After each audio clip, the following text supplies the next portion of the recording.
You're standing on the slopes of Table Mountain, inside Table Mountain National Park, one of the crown jewels of the Western Cape. Of course, this is one of the most visited areas in Cape Town after the V&A waterfront. There's an estimation that between 4 and 5 million people visit the park. Of course, many make use of the aerial cableway to get to the top of the mountain, walk around, but then you get people, a lot of people who hike, and so there's many entries to this park. There's an estimation of a few hundred up to a few thousand. There's just no telling just how many entry points there are to this park, given that it's a city is built around it. But to give us more information about the safety aspect of the mountain and what is being done about those safety aspects, we're speaking to Property Mokoena, who's the managing executive of South African National Parks. Mr. Mokoena, thank you very much for joining us.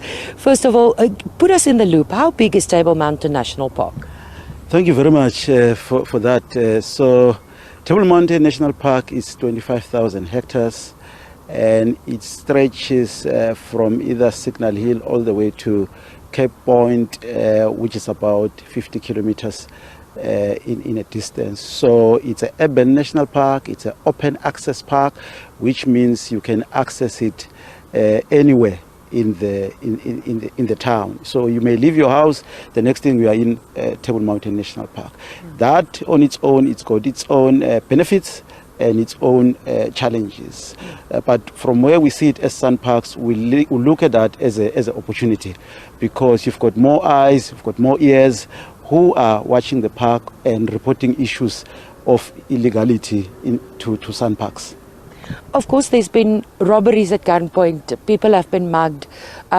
What is SANParks doing to ensure the safety of people who make use of the park?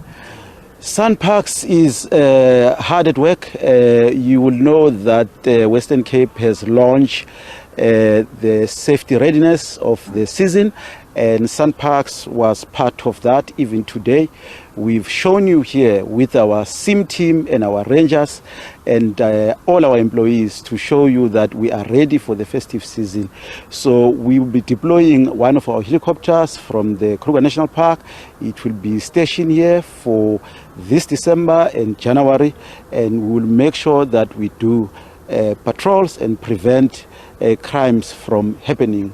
We have about 112 rangers in this area, and we can't do that alone. We can't win the crime issue or the safety issue alone. So we are working with the City of Cape Town, we are working with the law enforcement agencies, we are working with SABC to try and find lasting solution. We've got a safety forum committee which we've sort of re-established, where we sit every Monday and discuss the safety of our visitors in the mountain. What is the income that's generated by Table Mountain National Park, and what is spent on the mountain itself? Let me start by saying South African National Park generates about 4 billion rand, all the parks. So Table Mountain National Park generates about 300 million rand, which is a significant amount. That money, it is used to manage Table Mountain. It is plowed back. So we plow back about 100 million plus. We've now even dedicated another 29 million rand for the working for water programs, which is your alien plants, your wetlands, your oceans. That we've committed, and it will continue for years. And that money comes from the department. We've dedicated another 43 million for infrastructure development in this park, for our trails, for our safety, for any other infrastructure related aspect of this mountain. So that tells you that we are serious and we are committed to make sure that this park, it is managed as a world-class national park. Of course, it's not just about the safety of people. Your rangers do other work as well. What is the other kind of work that they do in terms of they deal with poaching and all of that? Just tell us a little bit about the other work that your rangers do as well, except safety. Yeah, remember when the rangers were first established, they were established for conservation work, which means biodiversity work. They need to go and collect data in terms of the environment, make sure that the fynbos is managed properly, and use that as scientific knowledge to manage the park.